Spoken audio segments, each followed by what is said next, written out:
BJP ने 300 plus के मकसद के साथ आज से जनविश्वास यात्रा शुरू की है। यात्रा 6 रूटों से शुरू हुई। यात्रा पूरी होने के बाद पार्टी लखनऊ में एक बड़ी रैली करेगी। जनविश्वास यात्रा से पार्टी में बेहद उत्साह है। पार्टी का मानना है कि इस यात्रा के जरिए वो सभी 403 सीटों को कवर करेगी और जनता का विश्वास हासिल करेगी।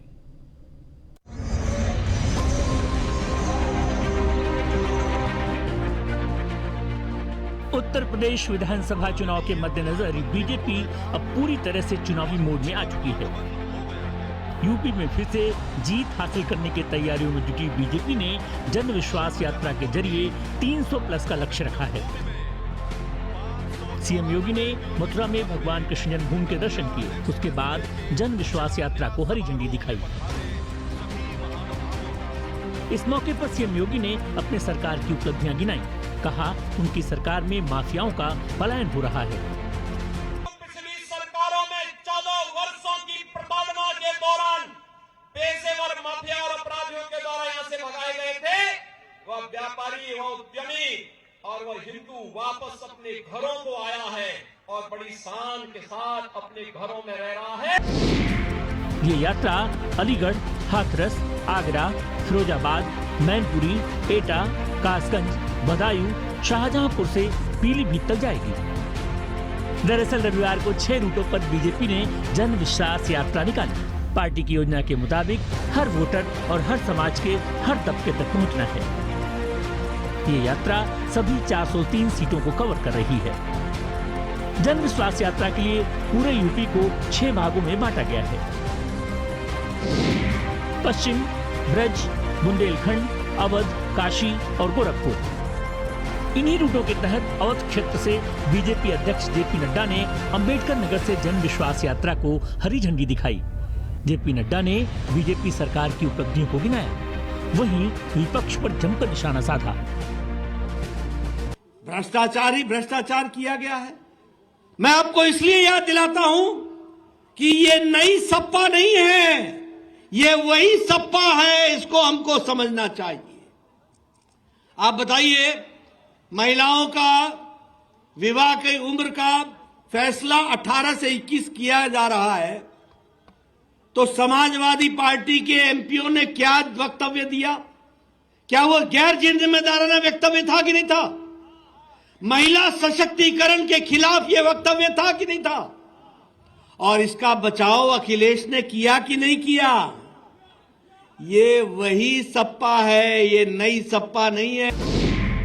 अवध क्षेत्र के यात्रा का रूट अयोध्या, गोंडा, बलरामपुर, श्रावस्ती, बहराइच, लखीमपुर, सीतापुर, हरदोई, उन्नाव, रायबरेली, बाराबंकी, लखनऊ के काकोरी तक होगा। वहीं बुंदेलखंड क्षेत्र से रक्षा मंत्री राजनाथ सिंह ने हरी झंडी दिखाकर जन विश्वास यात्रा को रवाना किया। हमें राजनीति यदि करनी चाहिए तो राजनीति जनता से आंखें चुरा कर राजनीति नहीं करनी चाहिए। जनता की आंखों में धूल झोंक कर राजनीति नहीं करनी चाहिए। राजनीति करनी चाहिए तो जनता की आंखों में आंख डालकर राजनीति करनी चाहिए। यह भारतीय जनता पार्टी की मान्यता है। यात्रा झांसी से ललितपुर, महोबा, बादा, चित्रकूट, फतेहपुर, हमीरपुर, जालौन, औरैया, इटावा, फर्रुखाबाद, कानपुर देहात होते हुए कानपुर तक पहुंचेगी। गोरखपुर क्षेत्र के लिए बलिया से एमपी के सीएम शिवराज सिंह चौहान ने जन विश्वास यात्रा को हरी झंडी दिखाई। बदनाम कर दिया तो उत्तर प्रदेश, और उत्तर प्रदेश की जनता की अंदर की ताकत तो देखो। ये मेहनती पूर्वांचल के लोग, ये बलिया वाले जो परिश्रम की पराकाष्ठा करते हैं, ये उत्तर प्रदेश का टैलेंट जिनमें सारी दुनिया को चलाने का दम है, इसको कुंठित कर दिया था अखिलेश यादव ने और कांग्रेस की सरकारों ने। अब ये फिर से जाग रहा है, अगला ही लेके खड़ा हो रहा है। आपके परिश्रम से उत्तर प्रदेश आगे बढ़ रहा है। ये यात्रा बलिया से मऊ, आजमगढ़, गोरखपुर, देवरिया, कुशीनगर, महाराजगंज, सिद्धार्थनगर, संत कबीर नगर से बस्ती तक जाएगी। बीजेपी का मानना है कि जनता के बीच संवाद के लिए जन विश्वास यात्रा एक अहम रोल अदा करेगा। पश्चिम क्षेत्र से बिजनौर से यात्रा को केंद्रीय मंत्री नितिन गडकरी ने हरी झंडी दिखाई। बिजनौर से यात्रा मुजफ्फरनगर, सहारनपुर, शामली, बागपत, मेरठ, गाजियाबाद, गौतम बुद्ध नगर, बुलंदशहर, हापुड़, अमरोहा, मुरादाबाद, संभल से रामपुर तक जाएगी। वहीं काशी क्षेत्र से गाजीपुर से केंद्रीय मंत्री स्मृति ईरानी ने यात्रा का शुभारंभ किया। ये यात्रा गाजीपुर से चंदौली, सोनभद्र, मिर्जापुर, प्रयागराज, कौशाम्बी, प्रतापगढ़, भदोही, वाराणसी, जौनपुर, सुल्तानपुर से अमेठी तक जाएगी। जन विश्वास यात्रा के जरिए बीजेपी को उम्मीद है कि जनता का विश्वास हासिल करेगी। बहरहाल चुनावी तैयारियों के प्रबंधन के मद्देनजर पार्टी और दलों की तुलना में फ्रंट फुट पर खेलती नजर आ रही है। पार्टी जनता के सामने अपने सरकार की विकास मॉडल को रख रही है। देखना होगा मार्च में आने वाला नतीजा जनता किसके हक में सुनाती है। Bureau report, news 1 India. वहीं प्रधानमंत्री मोदी ने शाहजहांपुर में और यूपी के मुख्यमंत्री योगी आदित्यनाथ को लेकर जो नारा दिया था, यूपी के लिए योगी बहुत उपयोगी हैं, उस पर अखिलेश यादव और योगी आमने सामने हैं। सपा अध्यक्ष अखिलेश यादव ने योगी को अनुपयोगी बताया तो योगी ने कहा कि हां, माफियाओं के लिए मैं जरूर अनुपयोगी हूं। योगी सरकार से उम्मीद भी क्या की जा सकती है? याद कीजिए जिस समय सरकार बनी थी इनकी, इन्होंने गंगा जल से मुख्यमंत्री आवास धुलवाया था। गंगा जल को पूरे मुख्यमंत्री आवास में छिड़कवाया था। कभी किसी मुख्यमंत्री ने ऐसा नहीं किया होगा जैसे ये अनुपयोगी मुख्यमंत्री ने करके दिखाया। अनुपयोगी मुख्यमंत्री टेक्नोलॉजी नहीं जानता, और हमारे बगल में लीडर पोजीशन बैठे हैं, वो जानते हैं। अगर कंप्यूटर दिखा दोगे अनुपयोगी मुख्यमंत्री को तो हो सकता है डर जाए, भाग जाए देख करके। अगर अगली बार आपको कुछ डराना हो अनुपयोगी मुख्यमंत्री को, तो अपने हाथ में लैपटॉप ले जाना या स्मार्टफोन कहना जब चला के दिखा दो।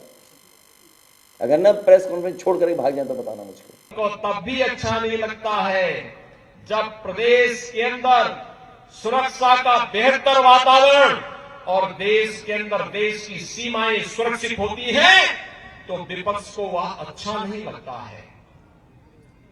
जब दंगाइयों पर सख्ती की जाती है तो कांग्रेस, सपा और बसपा को अच्छा नहीं लगता है।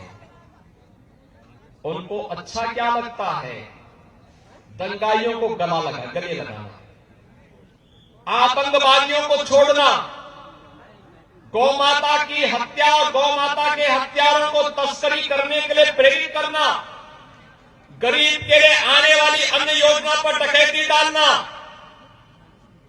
विकास के कार्यों में लूटपाट करना, आस्था के साथ खिलवाड़ करना। झांसी में रोजगार सृजन कार्यक्रम का आयोजन हुआ। इस कार्यक्रम में केंद्रीय मंत्री भानु प्रताप वर्मा शामिल हुए। भानु प्रताप वर्मा ने इस दौरान विकास के कई वायदे किए। खादी को कैसे बढ़ावा देना है, इसको लेकर भानु प्रताप वर्मा ने कहा है कि इस तरीके के कार्यक्रम आयोजित किए जाएं। उन्होंने लोगों को संबोधित करते हुए खादी का ज़्यादा से ज़्यादा इस्तेमाल करने की अपील की। झांसी के दीनदयाल सभागार में इस कार्यक्रम का आयोजन हुआ था।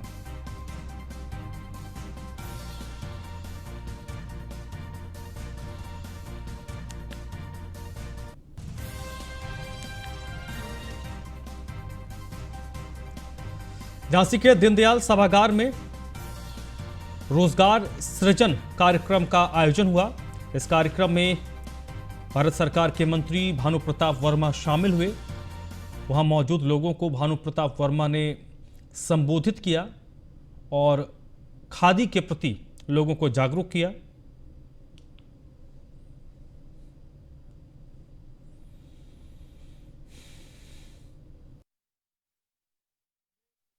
इन्हें मार्केट भी दिया जा रहा है जिससे इनका सामान बिक सके, उनकी आर्थिक स्थिति सुधर सके। मतलब बहुत अच्छा कार्य किया जा रहा है, लेकिन क्या इनको मिट्टी कैसे मिलेगी? क्या खनिज वाले पट्टे देंगे? कहाँ से लाएंगे मिट्टी? नहीं, वैसे उत्तर प्रदेश सरकार तो इनके लिए मिट्टी दे रही है ना, और यहाँ एक मशीन भी दी जा रही है जिसमें पहले मिट्टी खोदने के लिए उन्हें भारी मेहनत पड़ती थी, अब वो सब कर रहे हैं।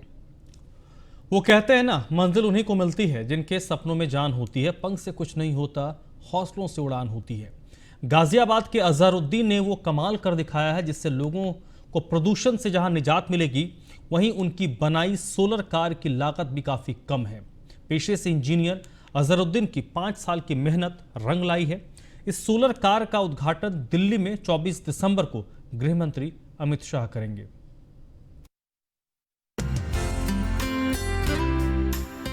दिल्ली के पंजाबी बाग के भारत दर्शन पार्क में खड़ी इस कार को चमत्कार कहें तो कुछ भी गलत नहीं होगा। सोलर ऊर्जा से चलने वाली ये कार एक बार में 60 किलोमीटर की दूरी तय करती है। मतलब ये कि सूरज की किरणों से चार्ज हो जाती है ये कार। और फर्राटे से कार को चला रहे इस कार को साकार रूप दिया है गाजियाबाद के एक इंजीनियर अजहरुद्दीन, जो आबिदपुर गांव में रहते हैं। अच्छा, जो पावर है उसमें हम 2 किलोवाट का मोटर लगा रहे हैं, BLDC मोटर, जो कि इसमें 5 बैटरियाँ लगाई हुई हैं। ई रिक्शा में 4 बैटरियाँ होती हैं, तो 60 वोल्ट पे वो वर्क करती है। उसकी जो स्पीड है वो 40 से 45 के आसपास है, और उसकी जो पावर है वो 2 किलोवाट की मोटर लगी हुई है इसमें, और स्पीड उसकी 45 है। और उसे हम यानी कि सोलर ऊर्जा से भी चार्ज होती है। वो सोलर पैनल लगे हुए हैं 5 उसमें, तो 60 वोल्ट का जो करंट है वो ऊपर से एब्जॉर्ब कर लेती है, और करीबन 60 किलोमीटर तो बैटरी से चलती है। इस सोलर कार का 24 दिसंबर को गृह मंत्री अमित शाह दिल्ली के भारत दर्शन पार्क में उद्घाटन करेंगे और कार से पार्क का मुआयना भी करेंगे। वो इस कार का आनंद भारत दर्शन पार्क में विजिटर्स उठा सकेंगे। और स्पीड उसकी 45 है, और उसे हम यानी कि सोलर ऊर्जा से भी चार्ज होती है। वो सोलर पैनल लगे हुए हैं 5 उसमें, तो 60 वोल्ट का जो करंट है वो ऊपर से एब्जॉर्ब कर लेती है, और करीबन 60 किलोमीटर तो बैटरी से चलती है। और उसके बाद वो सौर ऊर्जा से जो है एब्जॉर्ब करंट करती है, उससे 40 से 50 किलोमीटर डेली फ्री सूर्य की ऊर्जा से चलती है। अजहरुद्दीन की 5 साल की मेहनत रंग लाई। खास बात है कि इस कार से प्रदूषण से निजात मिलेगी। वहीं इस कार में 8 से 10 लोग आसानी से बैठ सकते हैं। दिल्ली में तो मैं चाहता हूं कि इस गाड़ी से बहुत राहत मिलेगी। जितने भी हमारे CNG और पेट्रोल के ऑटो हैं, अगर उस इतनी कीमत की ये इलेक्ट्रिक गाड़ी बनाई जाए तो मैं चाहता हूं कि इसमें 7 से 8 या 10 बंदे बैठ के चल सकते हैं, और पोल्यूशन तो बिल्कुल ही यानी ख़त्म कर देगी। इसमें कोई पोल्यूशन का रोल ही नहीं है। और जो हमारे इलेक्ट्रिक ऑटो हैं या वो पेट्रोल और डीजल वाले, मुझे लगता है कि दिल्ली में पोल्यूशन ही ख़त्म हो जाएगा। पिछले 5 वर्ष से हम इसमें काम कर रहे हैं, और हम पोल्यूशन को कंट्रोल करने में ही काफ़ी दिन से वर्क कर रहे हैं कि इलेक्ट्रिक गाड़ियाँ, इलेक्ट्रिक स्कूटी, और हम पेट्रोल में देते हैं कितनी, यानी कि जिससे पोल्यूशन हो रहा है उसे कंट्रोल करने के पर्पज़ से हम इन गाड़ियों पे वर्क। देखना होगा अजहरुद्दीन की इस कार को आगे किस तरह पहचान मिलती है, लेकिन इसकी खूबियां जाहिर तौर पर प्रदूषण को रोकने में काफी मददगार होंगी। न्यूज़ 1 इंडिया के लिए गाजियाबाद से यादराम भारती की रिपोर्ट। इस बुलेटिन में फिलहाल इतना ही।